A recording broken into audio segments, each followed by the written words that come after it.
I love him so much. I adore his character. I literally cannot wait for the second.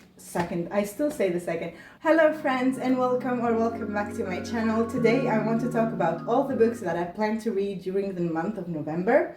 And the first book is one of the most anticipated releases of this year, and it is none other than A Curse for True Love, the second book, or not the second book, the third and final book to the Once Upon a Broken Heart series. This is the Ballad of Never After. I didn't receive that book yet, and I'm so excited to read A Curse for True Love.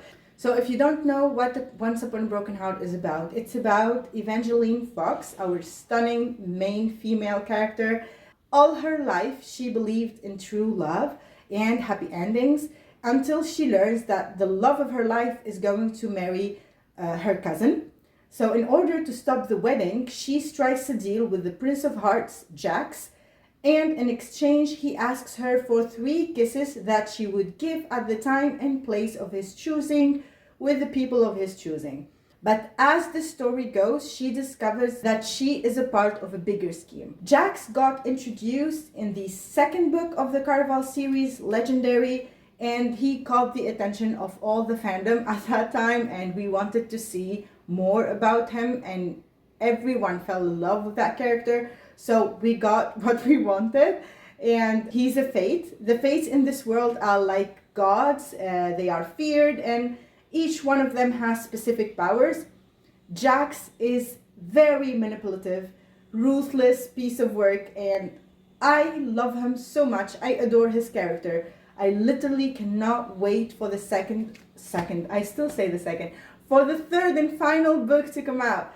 I'm so happy that we're going to be able to read A Curse for True Love really soon. Yeah, that will be my first book for the month of November. The second book that I'm hoping to get to is Throne of the Fallen. This is an adult fantasy by Carrie Maniscalco. It's a new standalone novel set within the world of the Kingdom of the Wicked. I don't know a lot about this book, but I know that we follow the Prince of Hell, Envy, and that there is a deadly game, and Envy is determined to win, but his path will cross with an exceptionally talented painter that her name is Camilla, and that the story will go from there, and that maybe there is an enemies to lovers.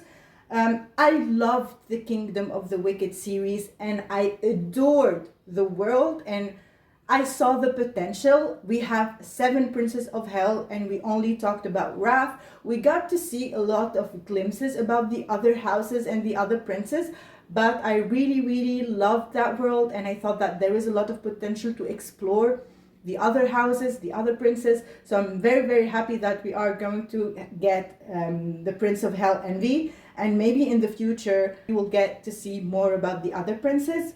So yeah, I hope this will be no exception to the Kingdom of the Wicked series, and I'm so excited to get to this one. Okay, the next book is none other than the sequel to Fourth Wing, Iron Flame by Rebecca Yarros. Everyone is in this together, the whole world, we all together in this, and I'm so happy about the hype. I love hype. Hype makes you excited to pick up the next book, makes you so excited to jump on the bandwagon and be with everyone else. Either you like it more or you like it less, but like it's being a part of a fandom, of a group, and I love it so much. Iron Flame is releasing in the beginning of November, and I'm so hyped and excited. I'm currently rereading Fourth Wing, and I'm tabbing. I bought the paperback so I could use it as a tabbing and annotation book, and I'm having a blast. I'm having the best time ever reading that book again. So yeah, if you don't know about Fourth Wing, first you really need to drop everything. Just believe me, pick that book up. It's magnificent. It's just spectacular. It's about Violet Sorrengale. She loves reading history, she loves books, she loves logic, statistics, and she wanted to become a scribe and join the scribe quadrant. But her mother, who is the ruthless commanding general of the Dragon Riders, she was like, Absolutely not. All my children are dragon riders, and I will not accept nothing but a dragon rider. And she has a brother and a sister who are dragon riders, and they are basically superstars. So she was pushed into this war college called Basquiat, where cadets compete to death to become dragon riders. We have a lot of training sequences, a lot of competing. As the story goes, she gets entangled with our Zayden Briorson. He's the leader of the Fourth Wing, and the story becomes even more exciting as he enters. And there is more to the story than that. It's a lot of information and world building and political intrigue. And we get to see the reason behind the conflicts with the adjacent territory and a lot more. And I think we will get even more in the second book, of course. So I am so excited to read Iron Flame. I cannot wait until the day comes. So yeah, Iron Flame. So the next book that I want to get to is Fall of Ruin and Wrath. This is an adult fantasy romance by none other than Jennifer L. Armentrout.